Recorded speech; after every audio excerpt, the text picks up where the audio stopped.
Okay, hello. This is the lesson, lesson one in the new section on demography that we're going to be covering. For this lesson, you will need the text, which I have put in the classroom under the materials section as a PDF document. And you can also use the work booklet, which I have put on as a Microsoft Word doc, so you can type directly in. If you manage to pick up paper copies of these when you were still in school, then well done, you can use those. If not, then now would be a good time to pause this video and make sure that you have downloaded those two documents. Right, so demography is the topic that we're going to be looking at here. This is about knowing the main population trends in the UK since 1900. And it will tell you a little bit about how the UK population, what it looks like and how it's changing. The term demography literally means writing about people, from the Greek demos, meaning the people. And realistically, what we mean by demography is the study of population and their characteristics, i.e. age, gender, that kind of thing. Okay, so there are some key terms that you need to know for the demography section. You can see these on your screen now. Birth rate, total fertility rate, infant mortality rate, dependency ratio, life expectancy, net migration, immigration, emigration, and death rate. Now would be a good time for you to pause the video here and, using your own knowledge, the text, Google, whatever, to find out what these terms mean and how they are measured. You need to be quite specific about how they are measured, i.e. the number of people born per however many of the population. So pause the video now and give yourself a few minutes to define all of these key terms.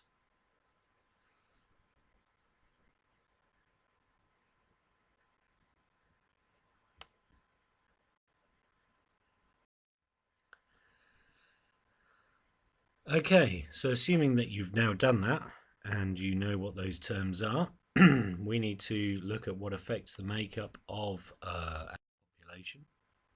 Certain factors cause a population to rise, excuse me, and some of them cause the population to fall.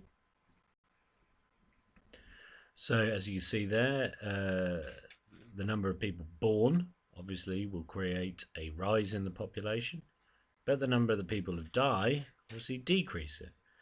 Immigration, people coming into the country, will increase your population. Emigration, people moving away from your country, will decrease it.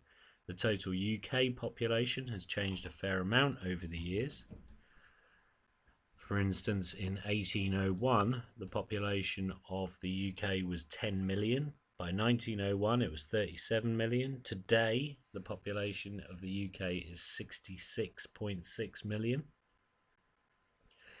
But obviously, with everything that's going on at the moment, we don't have any accurate figures on that. But we're not expecting a massive change in the overall population of the UK.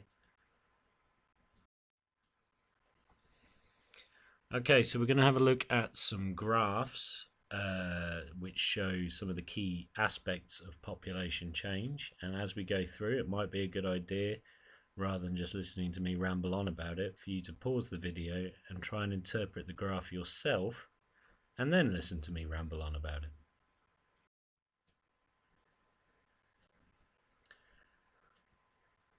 Okay, so we're going to start with this graph.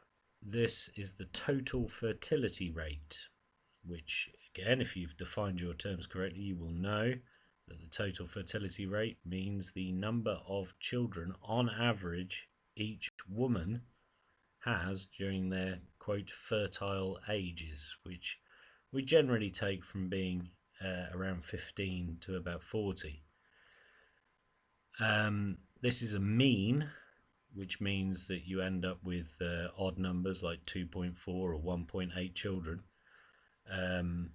So if you try and ignore the strangeness of that, If you look at the graph, you can see running along the center of it, you've got this dotted line, which is the replacement level. Now, if assuming that no one ever moved into your country, that there was no migration whatsoever or any emigration, that is the amount of children that would need to be born in order to replace the people that die to keep your population stable. Now, you can see here from the end of the Second World War, there's a huge rise in the average number of children being born to women, and there's a slight dip. And then in the 1960s, we see the so-called baby boom, boomers, as we now refer to them. These are the people born during the era after rationing finished. Living standards were going up. People were feeling, well, like having lots of children. And we can see that at this point, the total fertility rate in the country nearly reaches three children for every fertile woman. Then, from the early 70s onwards, we see a massive decline in the total fertility rate, and it stabilizes throughout the 80s and 90s at around 1.6 to 1.7 children per woman, fertile woman. And then we see a slight rise towards the end. This is largely down to migration and people moving into your country, or in the case of the UK, people moving to the UK who are coming from cultures which traditionally have more children. And as we can see, that has the impact that more children are being born.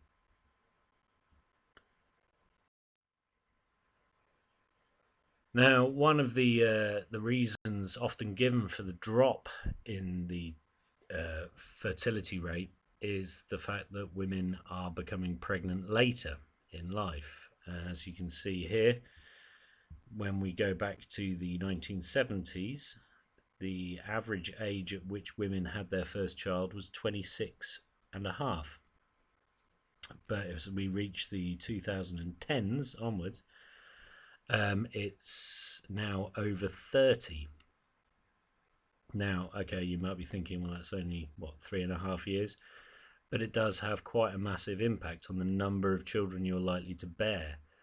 If you start having children in your 20s, the chances are you're going to be fertile for longer and therefore able to have more children. If you don't start getting pregnant until your 30s, then the period of time that you have before menopause is smaller, and the number of children you could expect to have will be fewer.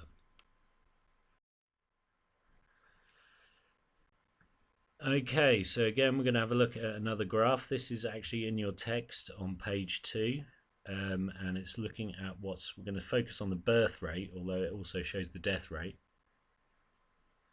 and try and talk about what's happened to the birth rate since 1900. So again, if you want to pause the video and have a look at it and try and think of some possible reasons before you listen to me ramble on.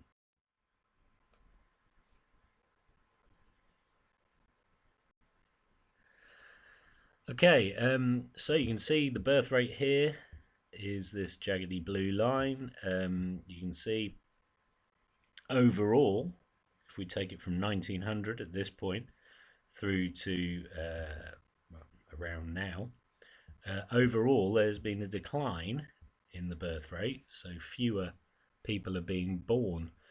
It's not as straightforward as to say it's just an absolute decline, because as you can see, it's peaks and troughs throughout as we go. So if we look here, the birth rate drops dramatically around the time of the First World War. Unsurprising, given the amount of men who weren't in the country at the time. Then at the end of the war in 1918, we see a massive spike again as returning soldiers celebrate, I guess. And then it drops back down again. This is during the Great Depression. Money was scarce. That feeds into the Second World War, and again the birth rates dropped low because people went around. Then around 1945, spike again, drop back down. In the 1960s, we get the baby boom. I've referred to the boomers already. There they are.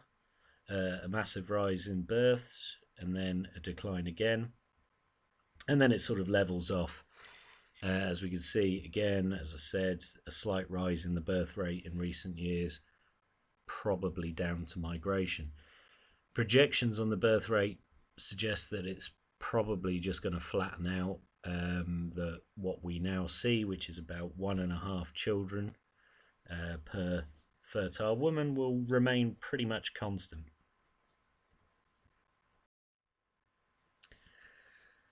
Now, this graph here shows the infant mortality rate, which again, if you defined your terms properly, you will know is the number of children who die before they're 1 year old per 1,000 live births. If we go back to 1900, you can see the infant mortality rate in the UK was 140. That means 140 children for every 1,000 that were born, 140 would die before they were 1 year old. And this is a very, very stable, steady decline, as we can see, going all the way through to the end of the century, where the infant mortality rate has dropped to about 4 per 1,000. And obviously this is largely down to better medical care, better understanding of pediatrics, childhood diseases, vaccinations, diet, things like pregnant women being encouraged to look at their diet, taking folic acid. All these sort of things have massively declined the infant mortality rate. Now, this has had a huge impact, which you are going to discuss in a minute, in terms of its impact on birth rates and the total fertility rate. So, in terms of what I want you to do, we are trying to explain changes in the birth rate. I'm going to ask you in a second to pause the video and then use the text to create some sort of mind map or linear notes, if you prefer, on these 4 main issues in terms of the birth rate. So you've got to explain how women's changing position in society has impacted the birth rate. So this is things like the impact of feminism, women going to work, women not seeing themselves necessarily as mothers, or that being their primary reason for existing. So you need to take into account all of those. The text has more information on that. The decline in infant mortality, which we just discussed, things like healthcare, nutrition, vaccinations. And then these 2 factors down here, children as an economic liability. Around the turn of the 19th century, children were very much seen as an economic asset. Children were sent out to work, they contributed to the household economy. By the turn of the 20th to the 21st century, children are very much an economic liability. Children now remain in education by law until they're 18. That decreases their chances of earning any realistic money, and therefore the cost of raising children has increased massively. With that means that parents often can't afford to have more than 1 or 2 children. And then that kind of feeds into this last idea of the fact that we live in a child-centered society now. You should know this from the module we've just done on childhood. But again, this is the idea, I guess, that now when it comes to thinking about children, people tend to think about quality rather than quantity. It's not about how many kids you have, but how much of your time you put into them, which means that people have fewer children. So pause the video now and make some detailed notes about these 4 things.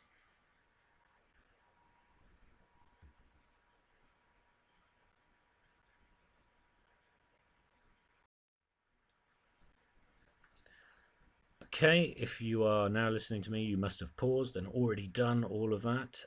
So now you need to make some brief notes about what the impact of all of this is. So we know that the birth rate has dropped. There are a couple of things that you need to discuss, one of which is obviously this leads to smaller families. you need to talk a little bit about what that means for society. This has one of the other factors you need to talk about is the impact on public services. As we saw in the graphs earlier, there was a slight rise in the birth rate about 15 years ago, largely down to migration. The knock-on effect of that is that there's been an increase of the number of school children moving through the system, but that is now tailing off again. So that will have an impact on class sizes or school places. We might see, the government, I guess, should make a choice, really. Do you take the reducing number of school children as an opportunity to reduce class sizes, or do you just reduce the number of teachers and keep class sizes large? I suspect I know what choice they will take, but nevertheless, these are all policy decisions, and we're going to talk more about social policy in the next section. The final point that you need to make, and you don't need to make massive notes on this because we are going to talk about it in more detail later, is the fact that main impact on fertility changes is an aging population. All those baby boomers born in the 1960s are old now. With fewer children being born, that means a greater percentage of our population are old. And this is something we are now acutely aware of thanks to coronavirus, is the impact of having a large number of older people in your society who are more vulnerable, less able to potentially look after themselves, and also what impact that might have on healthcare. Again, we're going to talk about that in more detail in a bit. So I just want you to make some brief notes now on those three things: size of families, impact on public services, and then just a definition really of the aging population. Bless you. Pause the video now, and once you've done that, move on.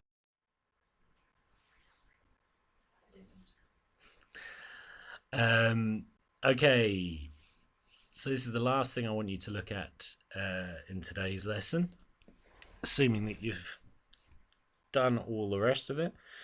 And that's the death rate. Back to this graph, which is on page 2. You can see there, it doesn't look massively exciting. The death rate remains pretty constant throughout, and then we're going to see projected from about 2020 onwards a steep incline in the death rate.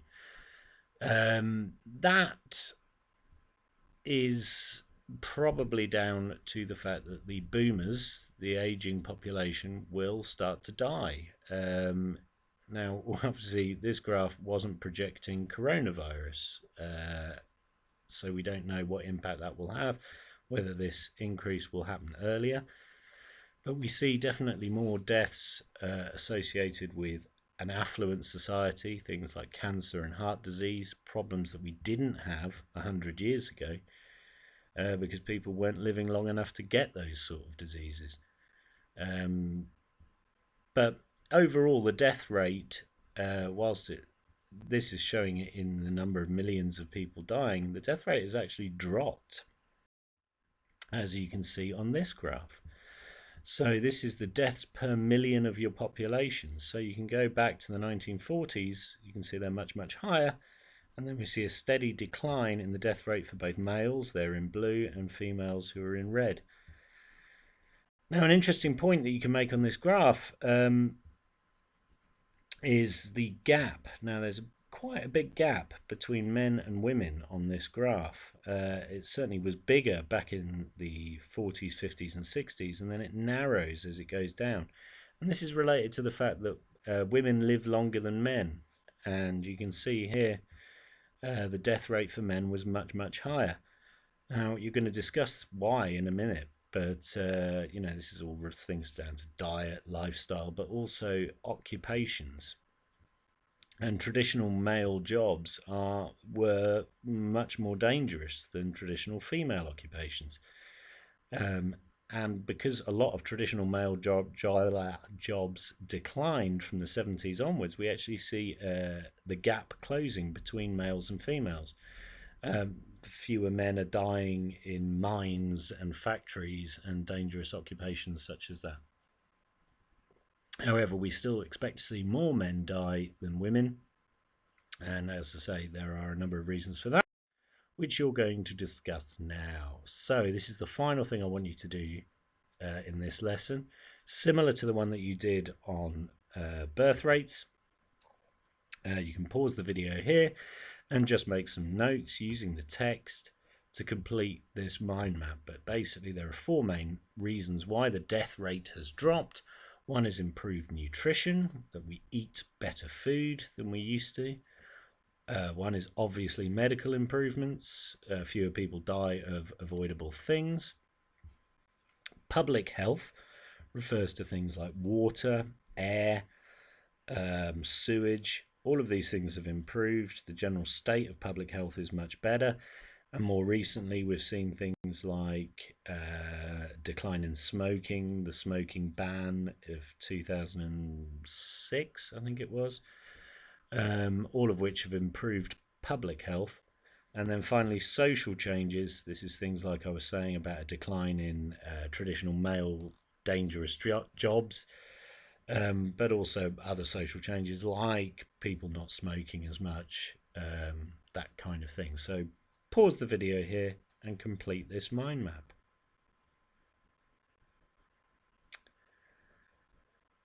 Okay. Now, if you've done all of that, then you are done for today's lesson. Thank you very much. Please leave some comments on the Google Classroom.